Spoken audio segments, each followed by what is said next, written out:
আসসালামু আলাইকুম।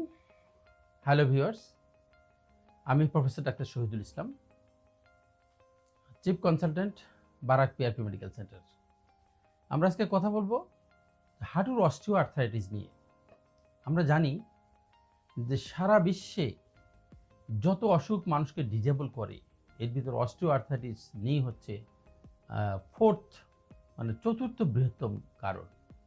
তো আমরা এই অস্টিও আর্থ্রাইটিস নিয়ে হলো জয়েন্টের ক্ষয়রোগ।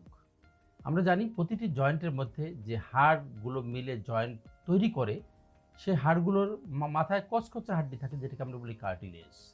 এই কার্টিলেজ জয়েন্টকে আমাদের হাড়কে ঘর্ষণ লাগা থেকে প্রিভেন্ট করে, এবং আমরা যখন জয়েন্ট মুভ করি তখন এ থেকে একটা জয়েন্ট ফ্লুইড নিঃসরণ হয়, যেটা জয়েন্টের মুভমেন্টকে ইজি করে।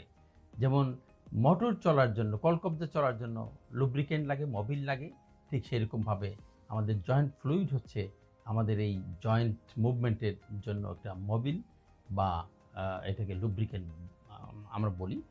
তো এই কচকচে হাড্ডিতে ক্ষয় হচ্ছে, কার্টিলেজের ক্ষয়, এইটি হলো মেইনলি অস্টিও আর্থ্রাইটিসে এই কাজটাই করে। তো আমরা একটা নতুন চিকিৎসার কথা বলতে চাই, যেটাকে আমরা বলি পিআরপি, প্লেটলেট রিচ প্লাজমা। যে রোগীর শরীর থেকেই 2-3 সিরিঞ্জ রক্ত নিয়ে সেটাকে একটা মেশিনের মধ্যে দিয়ে প্রসেসিং করে, মানে সেন্ট্রিফিউজ করে আমরা এটি থেকে প্লাজমাটাকে এরকমভাবে তৈরি করি যার মধ্যে স্বাভাবিক রক্তরসের যে প্লেটলেটের যে কনসেন্ট্রেশন আছে তার চেয়ে 2.5 বা 5 টাইমস বেশি প্লেটলেট থাকে। এবং এই প্লেটলেটের ভিতরে আছে গ্রোথ ফ্যাক্টর, বিভিন্ন রকম প্রোটিন আছে যেগুলো গ্রোথ ফ্যাক্টর হিসেবে কাজ করে। তো এই যে ক্ষয়ে যাওয়া কার্টিলেজকে গ্রোথ ফ্যাক্টর উদ্দীপ্ত করে এবং নতুন করে কার্টিলেজ তৈরি করতে সাহায্য করে। তো কি কি গ্রোথ ফ্যাক্টর আছে আমরা যদি একটু দেখার চেষ্টা করি, যে transforming growth factor beta, fibroblast growth factor, platelet derived growth factor A and B, epidermal growth factor, vascular endothelial growth factor, connective tissue growth factor, insulin like growth factor 1 and 2, platelet growth factor 4, interleukin 8 and keratinocyte growth factor. তো এই growth ফ্যাক্টরগুলো আমাদের কার্টিলেজকে নতুনভাবে তৈরি করতে সাহায্য করে।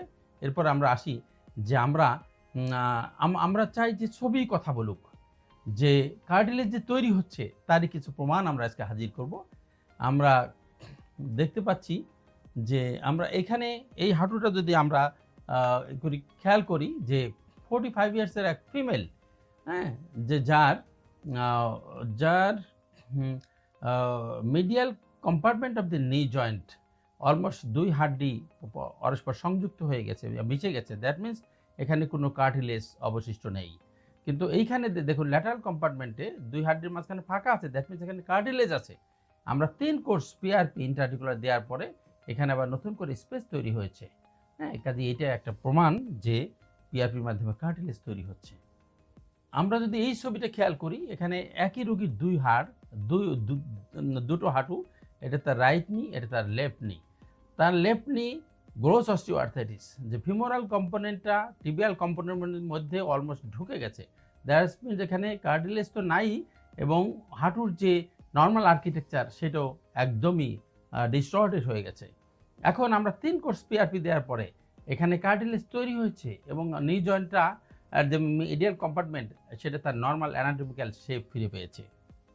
এরপরে আসুন আমরা এবার যদি দেখি যে 55 ইয়ার্সের ফিমেল প্যাশেন্ট, যে যার মিডিয়াল কম্পার্টমেন্টে 2 হাড় মানে পরস্পর লেগে গেছে, কিন্তু পিআরপি দেওয়ার পরে এখানে হাড্ডির ভিতরে ফাঁকা জায়গা আমরা দেখতে পাচ্ছি। দ্যাট মিনস এখানে কার্টিলেজ তৈরি হয়েছে, যার ফলে 2 হাড্ডি দূরে সরে গেছে। এরপরে একই প্যাশেন্টের এটা তার লেফট নি, এখানেও মিডিয়াল কম্পার্টমেন্টে 2 হাড় মনে করেন যে এসে গেছে, কিন্তু আমাদের 3 কোর্স পিআরপি দেওয়ার পরে এখানে স্পেস তৈরি হয়ে গেছে এবং হাড্ডির ভিতর গ্যাপ তৈরি হয়েছে। দ্যাট মিনস কার্টিলেজ ফর্মেশন হয়েছে। এরপরে আসুন যে 46 ইয়ারের ফিমেল প্যাশেন্ট, এটা তার রাইট নি। আমরা পিআরপি দেওয়ার আগে মিডিয়াল কম্পার্টমেন্টে 2 বোনস পরস্পর মিশে গেছে।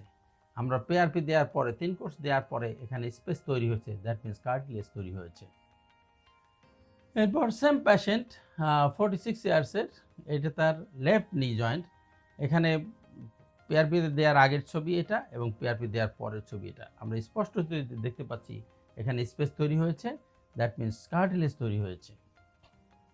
আমরা 56 ইয়ার্সের ফিমেল পেশেন্ট, আমরা এটা একটু অ্যাটিপিক্যাল নি জয়েন্ট আমরা দেখতে পাচ্ছি। আমরা এখানে দেখতে পাচ্ছি যে তার মিডিয়াল কম্পার্টমেন্ট এবং ল্যাটারাল কম্পার্টমেন্ট অফ দি নি দুটোতেই হাড় দুটো কাছাকাছি লেগে গেছে, কিন্তু 3 কোর্স পিআরপি ইঞ্জেকশন দেওয়ার পরে তার এটা তার মিডিয়াল কম্পার্টমেন্ট, এখানেও স্পেস তৈরি হয়েছে এবং তার ল্যাটারাল কম্পার্টমেন্ট এখানেও স্পেস তৈরি হচ্ছে। দ্যাট মিনস কার্টিলেজ তৈরি হওয়ার ফলে হাড়গুলো মানে পরস্পর থেকে সরে যেয়ে স্পেস দিতে বাধ্য হয়েছে।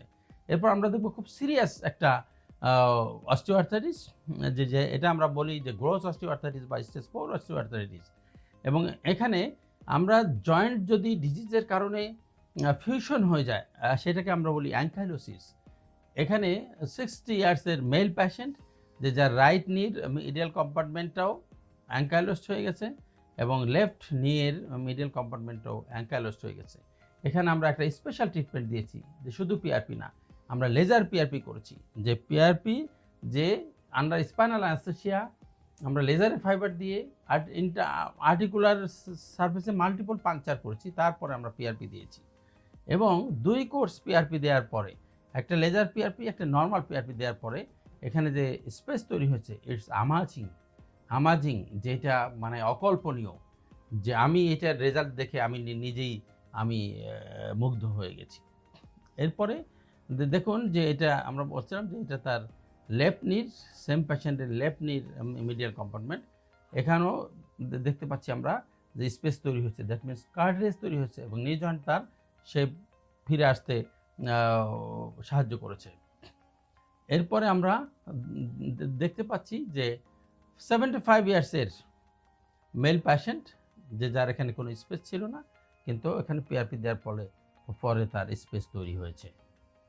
হ্যাঁ, কাজেই আমরা বলতে চাই যে অস্টিওআর্থাইটিসের যে কোনো স্টেজেই পিআরপি ভালো করে কাজ করে এবং স্টেজ 4 পিআরপির ক্ষেত্রে আমরা স্পেশালি আমরা লেজার পাংচার পদ্ধতি অবলম্বন করে থাকি। লেজার দিয়ে আমরা মাইক্রো পাংচার করি এবং যার ফলে তার মেডুলারি ক্যাভিটি থেকে স্টেম সেল চলে আসে এবং আমি বাইরে থেকে পিআরপি ইন্ট্রোডিউস করে দিচ্ছি। কাজেই বোন ম্যারোর স্টেম সেল এবং আমার বাইরে থেকে গ্রোথ ফ্যাক্টর সমৃদ্ধ পিআরপি, এই দুটো মিলে খুব এক্সিলেন্ট কাজ করে।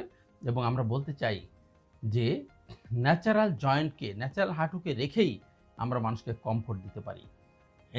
আমি অল্প কিছু উদাহরণ দেখালাম যে রেডিওলজিক্যাল চেঞ্জ হয়েছে। এছাড়া বহু কেস আছে আমাদের যে যার রেডিওলজিক্যাল চেঞ্জ আসে নাই, কিন্তু ক্লিনিক্যালি তার ড্রামাটিক ইমপ্রুভ করেছে।